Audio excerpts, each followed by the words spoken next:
സംസ്ഥാനത്ത് സ്വർണ്ണവില സർവകാല റെക്കോർഡിലേക്ക് കുതിക്കുകയാണ്. ഓരോ ദിവസവും ഒരു പവന് 88,560 രൂപയായി. പവന് 1000 രൂപയും ഗ്രാമിന് 125 രൂപയും കൂടി. MK ഷുക്കൂർ കൊച്ചിയിൽ നിന്ന് വിവരങ്ങളുമായി. ഷുക്കൂർ, വില കൂടിക്കൊണ്ടേയിരിക്കുകയാണ്. എന്താണ് ട്രെൻഡിന്റെ കാരണം? എന്താണ്? നിഷാദ്, സ്വർണ്ണവിലയിൽ വലിയ കുതിപ്പാണ് ഏതാനും മാസങ്ങളായി കാണുന്നത്. ഇന്ന് മാത്രം പവന് 1000 രൂപ വർദ്ധിച്ചു. 88,560 രൂപയാണ് ഇന്ന് ഒരു പവന്റെ വില.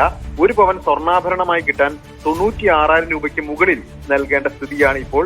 വില ഇന്ന് രാവിലെ ആണ് ഇപ്പോൾ വർദ്ധിച്ചത്. ഉച്ചയ്ക്ക് ശേഷം വീണ്ടും വർദ്ധിക്കാനുള്ള സാധ്യതയും നിലനിൽക്കുന്നു.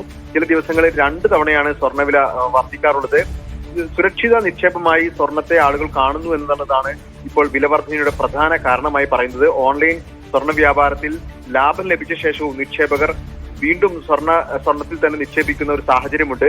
അതുകൂടിയാണ് ഇപ്പോഴത്തെ സ്വർണ്ണവില വർധനയ്ക്ക് കാരണമായി പറയുന്നത്. വില ഇനിയും കൂടാനാണ് സാധ്യത. ശരി.